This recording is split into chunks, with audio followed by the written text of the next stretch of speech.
बिस्मिल्लाहिर्रहमानिर्रहीम। अस्सलाम वालेकुम स्टूडेंट्स, आप स्टैटिस्टिक्स एकेडमी देख रहे मुझे ट्यूटर आरिफ कहते हैं। मेजर ऑफ सेंट्रल टेंडेंसी के लेक्चर सीरीज के सिलसिले में आज हम वेटेड अर्थमेटिक मीन पे बात करेंगे। हम ये देखेंगे कि वेटेड अर्थमेटिक मीन से क्या मुराद है और उसके अलावा वेट से क्या मुराद है और वेटेड अर्थमेटिक मीन को कहाँ पे यूज़ करते हैं और किस तरह कैलकुलेट करते हैं। चलते हैं अपने बोर्ड की तरफ। स्टूडेंट्स, हम अपने बोर्ड पे आ चुके हैं। यहाँ पे हमारा आज का टॉपिक है मेजर ऑफ सेंट्रल टेंडेंसी के लेक्चर सीरीज के अंदर हमारा आज का टॉपिक है weighted arithmetic mean. Weighted arithmetic, उसके बाद मीन। इससे पहले हमने सिंपल मीन देखा, सिंपल मीन की कैलकुलेशन देखी। उसके बाद हमने ये भी देखा कि हम जो फ्रिक्वेंसी डिस्ट्रीब्यूशन से मीन किस तरह निकालते हैं। सबसे पहले डिस्क्रीट फ्रिक्वेंसी डिस्ट्रीब्यूशन से, उसके बाद कंटिन्यूअस फ्रिक्वेंसी डिस्ट्रीब्यूशन से। वहाँ पे हम क्या करते थे, जो मिड पॉइंट थी, क्लास मार्क एक्स को हम मल्टीप्लाई करते थे एफ के साथ। अब वो फिर उसके बाद समीशन एफ पे हम डिवाइड करते थे, इनका अगर हम मजमूआ लेते थे सिंपल मीन के ऊपर। यानी सबसे पहले हमारा मिड पॉइंट होता था, मिड पॉइंट, और हमारी फ्रिक्वेंसी होती थी। हम मिड पॉइंट को एक्स से डिनोट करके फ्रिक्वेंसी को एफ से डिनोट करते थे। फिर इन दोनों को मल्टीप्लाई करते थे, यानी एफ ऑफ एक्स को मल्टीप्लाई करते थे। जो भी इनका सबका सीरीज का आंसर आता था, हम इनको जमा करते थे, summation F of x I divided by summation F. ये हमने डेटा में से कैलकुलेट करते थे फ्रिक्वेंसी डिस्ट्रीब्यूशन में। लेकिन हमने इसको ये नहीं कहा था कि ये वेटेड मीन है। बेसिकली ये भी वेटेड अर्थमेटिक मीन का एक एग्जांपल है, या ये भी वेटेड अर्थमेटिक मीन का एक हम कह सकते हैं एक टाइप है। तो सबसे पहले देखेंगे कि वेटेड अर्थमेटिक मीन क्या है। स्टूडेंट्स, बेसिकली जब हम एवरेज कैलकुलेट करते हैं तो हम इस चीज़ को अज्यूम करते हैं या ये सपोज करते हैं कि जो सारे ऑब्जर्वेशंस है उनकी इम्पोर्टेंस सेम है। फॉर एग्जाम्पल, अगर आप क्रिकेट के अंदर बैटिंग एवरेज देखते हैं तो हम फर्ज करते हैं कि, या हम ये सपोज करते हैं कि जो मैचेस है, हर मैच के अंदर जो ओवर्स की तादाद है वो 20 है या 50 है, या उसके बाद हम टेस्ट क्रिकेट की भी बात कर सकते हैं। लेकिन प्रैक्टिकल लाइफ के अंदर आमतौर पर इस तरह नहीं होता। आमतौर पर ऐसा भी हो सकता है कि हम चीज़ें लेते हैं, किसी की इम्पोर्टेंस कम होती है, किसी की इम्पोर्टेंस ज़्यादा होती है। आमतौर पर अगर आप घर की चीज़ों की बात करते हैं, आप जब सौदा लाते हैं, कोई ऐसे बहुत सारी चीज़ें जो ज़्यादा महंगे होते हैं, ऐसे बहुत सारी चीज़ें जो सस्ते होते हैं। अब अगर आप एवरेज करेंगे तो कुछ चीज़ें ज़्यादा महंगी, कुछ ज़्यादा जो सस्ते। अब एवरेज पे फ़र्क पड़ता है। एवरेज फिर डेटा का सही रिप्रेजेंटेटिव नहीं होता है, डेटा को सही तरीके से रिप्रेजेंट नहीं करता। या अगर आप यूनिवर्सिटी के अंदर देख लीजिए, जो जीपीए और सीजीपीए होता है, अब वहाँ पे सब्जेक्ट्स होते हैं। अब हर सब्जेक्ट के क्रेडिट आवर्स होते हैं, यानी क्रेडिट आवर्स मतलब हफ्ते में उस जो स्पेसिफिक सब्जेक्ट है उसके कितने घंटे उसका पीरियड होता है, या कितने घंटे वो पढ़ाया जाता है हफ्ते के अंदर। तो वो जो क्रेडिट आवर्स है या हफ्ते के अंदर एक सब्जेक्ट के, वो उसकी इम्पोर्टेंस है, किसी के 3 किसी के 4। ये अगर हम सादा एवरेज निकालते हैं तो फर्क पड़ता है। अब एक सब्जेक्ट के 4 आवर्स है कि 3 आवर्स है, दोनों का एवरेज तो एक जैसा तो नहीं आना चाहिए। अब इन दोनों के एवरेज में भी फर्क आना चाहिए। ये हमें हमारा अर्थमेटिक मीन है, इसको डिफाइन करते हैं और समझते हैं। तो यहाँ पे हम सबसे पहले वेटेड अर्थमेटिक मीन को डिफाइन करते हैं कि वेटेड मीन या वेटेड अर्थमेटिक मीन, हम इसको वहाँ पे तो मीन को हम एक्स बार से लिखते थे, हम इसको एक्स बार, और यहाँ पे सबस्क्रिप्ट में डब्ल्यू भी लिखते हैं। इसका मतलब होता है वेटेड अर्थमेटिक मीन या वेटेड मीन। हम यहाँ पे यही बात कहते हैं जो हम कह रहे हैं कि इन कैलकुलेटिंग अर्थमेटिक मीन या आम मीन या एवरेज निकालने के लिए, अगर हम एवरेज कैलकुलेट करते हैं, we suppose that all the observations in the distribution have equal importance. हम इस चीज़ को सपोज करते हैं या फर्ज करते हैं या हम कहते हैं कि जो सारे ऑब्जर्वेशंस है वो उनकी इम्पोर्टेंस एक ही है। अब इम्पोर्टेंस से क्या मुराद है, इसको समझते हैं आगे जाके। But in practice it may not be so, लेकिन प्रैक्टिस के अंदर इस तरह आमतौर पर नहीं होता। If some observations in distributions are more important, distribution के अंदर, डेटा के अंदर कुछ ऐसे ऑब्जर्वेशंस होते हैं जिनकी इम्पोर्टेंस ज़्यादा होती है, जिनकी वैल्यू ज़्यादा होते हैं देन अदर, दूसरों से। The then we calculate the arithmetic mean. फिर हम क्या करते हैं, हम फिर अर्थमेटिक मीन यानी वेटेड अर्थमेटिक मीन फिर हम कैलकुलेट करते हैं। अब क्या, इसका एग्जांपल देखते हैं। सबसे पहले हम जब जीपीए या सीजीपीए को कैलकुलेट करते हैं, वो भी एवरेज है, आमतौर पर जीपीए भी एवरेज है। Marks, total marks divided by जो टोटल क्रेडिट आवर्स है। लेकिन उसमें एक चीज़ है, जीपीए में हर जो सब्जेक्ट है उनका क्रेडिट आवर्स अलग अलग होते हैं। एक सब्जेक्ट के उसके क्रेडिट आवर 2 है तो उसकी इम्पोर्टेंस 2 है या उसकी वेट 2 है। किसी के क्रेडिट आवर अगर 3 है, उसके जो इम्पोर्टेंस है या वेट है वो 3 है। तो हर सब्जेक्ट के डिफरेंट क्रेडिट आवर्स होते हैं। क्रेडिट आवर का मतलब होता है हफ्ते के अंदर उस पीरियड के कितने घंटे का पीरियड होता है, यानी हफ्ते के पूरे हफ्ते के अंदर वो पीरियड कितने घंटे पढ़ाया जाता है यूनिवर्सिटी के अंदर या कॉलेज के अंदर। ये तो हम जब जीपीए या सीजीपीए कैलकुलेट करते हैं, ये वेटेड अरिथमेटिक मीन का एक एग्जांपल बनेगा, क्योंकि हर सब्जेक्ट का वेट अलग होता है, हर सब्जेक्ट का इंपॉर्टेंस अलग होता है। अब फॉर एग्जांपल एक सब्जेक्ट है मैथ, उसका क्रेडिट आवर्स है 3, यानी हफ्ते में उसका पीरियड होता है 3 घंटे। एक हमारे पास फॉर एग्जांपल सब्जेक्ट है हिस्ट्री, उसका क्रेडिट आवर्स है 2, हफ्ते में उसका पीरियड 2 घंटे होता है। तो एक सब्जेक्ट का पीरियड हफ्ते में 3 घंटे होता है, एक सब्जेक्ट का पीरियड हफ्ते में 2 घंटे होता है। अब अगर हम सिंपल मीन कैलकुलेट करते हैं तो ये जाहिर सी बात है रिप्रेजेंटेटिव रिप्रेजेंटेटिव नहीं होगा पूरे डेटा का। अब इस तरह के एक बंदा या एक क्रिकेट प्लेयर 10 ओवर का मैच खेले, एक 20 ओवर का मैच खेले, अब दोनों का एवरेज तो जाहिर सी बात है सेम नहीं होगा, क्योंकि ओवर में इंपॉर्टेंस में फर्क है। तो एक और उसके बाद दूसरी जो सबसे इम्पोर्टेंट है इकोनॉमिक्स के हवाले से, अगर हम न्यूज़पेपर्स में हमेशा देखते हैं अक्सर के आज सीपीआई यानी कंज्यूमर प्राइस इंडेक्स, जो कंज्यूमर प्राइस इंडेक्स होता है ये महीने के, ये पूरे महीने की या साल का हम कैलकुलेट करते हैं। आमतौर पर ऐसे ममालिक के जिनमें एक साल दूसरे साल पूरे साल का जो सीपीआई यानी कंज्यूमर प्राइस इंडेक्स कैलकुलेट होता है, कुछ ऐसे ममालिक के जिनमें महीने हर महीने कैलकुलेट होता है। अब सीपीआई क्या है, सीपीआई में यहाँ पे डिफाइन करते हैं कि द मंथली, या ये एनुअली भी हो सकता है, या मंथली या एनुअली पूरे साल का या एक महीने में, change in price paid by the customers, यानी कस्टमर्स जितना पिछले महीने जितने प्राइसेस उन कस्टमर्स ने चीज़ों के पे किए, अब इस महीने जितने पे किए, इनका जो इन दोनों के दरमियान जो डिफरेंस आ गया, इस डिफरेंस को सीपीआई कहते हैं, यानी कंज्यूमर प्राइस इंडेक्स।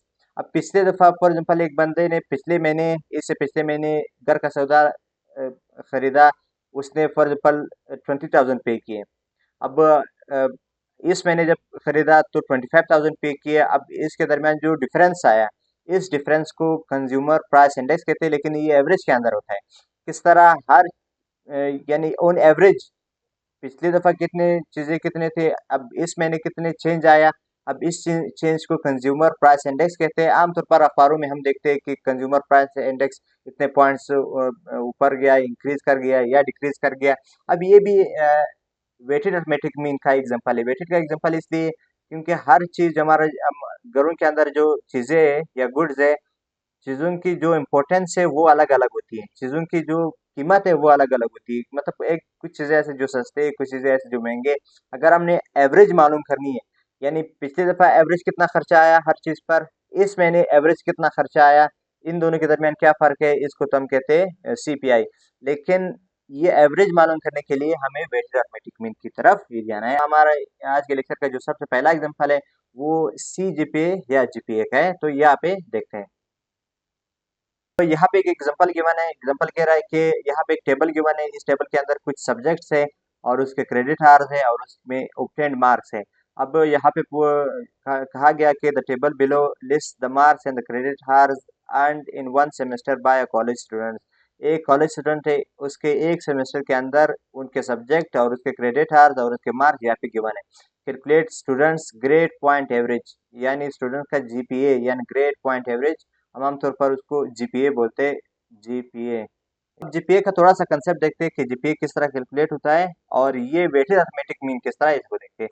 जीपीए का बेसिकली कंसेप्ट ये होता है कि सबसे पहले जो हायर एजुकेशन कमीशन है उसकी तरफ से ग्रेडिंग की गई, यानी अगर कोई स्टूडेंट फॉर एग्जांपल 50 से लेस मार्क्स लेता है, लेस देन 50, तो वो तो फेल कंसिडर किया जाएगा। उसके बाद अगर वो 50 मार्क्स लेता है तो उसको फिर ये तो पास है, 51, 52, 53, इसी तरह ये 100 तक मार्क्स स्कोर कर सकता है। अब अगर फॉर एग्जांपल एक स्टूडेंट 50 मार्क्स ऑब्टेन करता है तो उसकी जो जीपीए ग्रेड पॉइंट्स जीपी, जी का मतलब होता है ग्रेड, पी का मतलब होता है पॉइंट्स, उसके ग्रेड पॉइंट्स होंगे पूरे एक 1.0, यानी पूरा एक ग्रेड पॉइंट, जीपी जीपीए नहीं। उसके बाद इस अगर वो 51 मार्क्स देता है उसकी जीपी 1.1 होता है, 52 पे 1.2, इसी तरह 60 तक 60 पे 2 जीपी होता है। और उसके बाद 70 मार्क्स अगर वो स्कोर करता है तो उसको 3 जीपी मिलता है, यानी ग्रेड पॉइंट्स। उसके बाद 73 अगर वो स्कोर करता है तो वो 3.3 उसको ग्रेड पॉइंट्स यानी जीपी मिलते हैं। ये तो सबसे पहले प्री डिफाइंड है। अब उसके बाद एक सब्जेक्ट का, फॉर एग्जांपल 5 सब्जेक्ट है एक स्टूडेंट, अब यहाँ पे देखते हैं इनका सबसे पहले जीपी देखते हैं कि जीपी ग्रेड पॉइंट्स कितने हैं।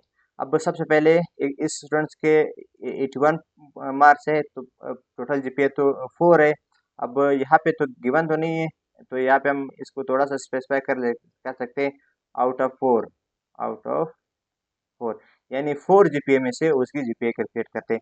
अब 81 मार्क्स है तो 81 मार्क्स की जो जीपीए बनेगा वो पूरा 4, तो 4 के ऊपर फिर वो नहीं जाएगा।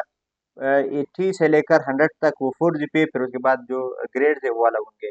75 यहाँ पे अगर आप देखिए 70 मार्क्स अगर कोई लेता है तो उसकी जीपीए होगी पूरे 70 मार्क्स पे 3 और 75 मार्क्स पे 3.5।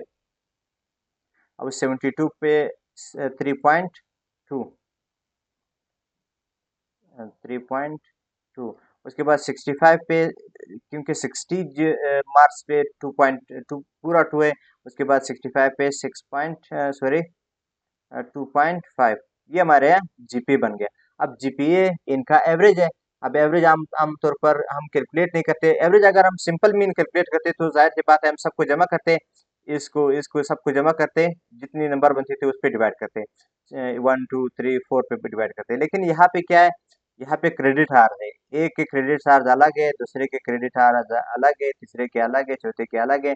हम सबसे पहले क्या करेंगे, इसको कैलकुलेट करने के लिए जो जीपीए है, सबसे पहले जीपीए कैलकुलेट करते हैं। जीपीए जीपीए के लिए हमें सबसे पहले क्या करना हो, जो क्रेडिट हार्स है, यहाँ पे क्रेडिट हार्स है और उसके कॉरस्पॉन्डिंग में उसकी जीपीए है। क्रेडिट हार्स को मल्टीप्लाई करेंगे जीपी के साथ, दूसरे सब्जेक्ट का क्रेडिट हार है मल्टीप्लाई करेंगे जीपी के साथ, तीसरे सब्जेक्ट का जो क्रेडिट हार है मल्टीप्लाई करेंगे। तो वेटेड अरिथमेटिक मीन में भी क्या है, बेसिकली हम क्या करते हैं, मल्टीप्लाई करते हैं जो हमारे ऑब्जर्वेशंस है उनको मल्टीप्लाई करते हैं वेट के साथ, उसके बाद डिवाइड करेंगे वेट के ऊपर। जिस तरह हम ऑब्जर्वेशंस को फ्रीक्वेंसी के साथ मल्टीप्लाई करते थे, यहाँ पे फ्रीक्वेंसी नहीं है, या फ्रीक्वेंसी की जगह सिर्फ वेट का लफ्ज़ है। तो हम क्या करते हैं कि वेट और एक्स को आपस में मल्टीप्लाई करते हैं और उसके बाद वेट इनका सम लेंगे, उसके बाद वेट का सम लेंगे, इन दोनों को एक दूसरे के ऊपर डिवाइड करेंगे।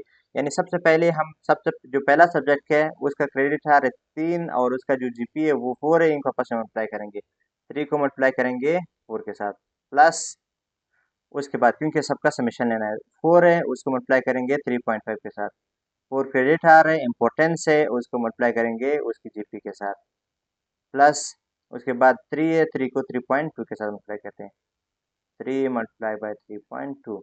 उसके बाद हमारा आखिरी जो है 2 है उसको मल्टीप्लाई करेंगे 2.5 के साथ, प्लस 2 मल्टीप्लाइड बाई 2.5। ये हमने क्या किया, हमने जीपी को उसके इम्पोर्टेंस के साथ ज़रा दी। अब उसके बाद आखिर में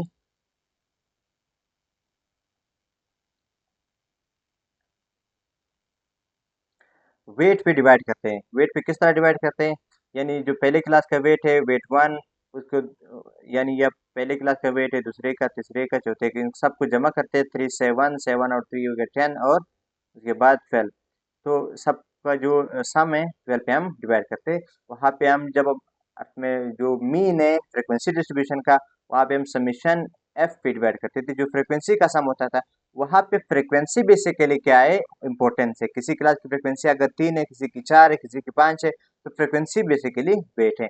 अब 12 पे इसको डिवाइड करते हैं, 14 प्लस उसके बाद हम जब 3 को 3.2 के साथ मल्टीप्लाई करेंगे, ये हमारे पास हो जाएगा 9.6, प्लस उसके बाद जब 2 को 2.5 के साथ मल्टीप्लाई करेंगे, ये हमारे पास हो जाएगा 5। अब इसको सबको डिवाइड करेंगे हम 12 के ऊपर। अब जब सबको पहले सबसे पहले जमा करेंगे, ये हमारे पास आएगा 40.60 और उसके बाद इसको डिवाइड करेंगे 12 के ऊपर, तो ये हमारे पास फाइनल आंसर बनेगा जो हमारा जीपीए होगा। तो यहाँ पे अगर हम 40.60 को 12 यानी सम ऑफ क्रेडिट आवर्स पे डिवाइड करेंगे तो ये हमारे पास आ जाएगा 3.38। ये हमारा जीपीए हो गया। इस चीज़ को हम जीपीए यानी जो हमारा ग्रेड पॉइंट एवरेज है, यानी ये वेटेड अर्थमेटिक मीन का एक एग्जांपल है।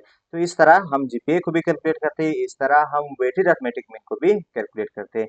मिलते हैं नेक्स्ट लेक्चर में, तब तक अल्लाह हाफिज।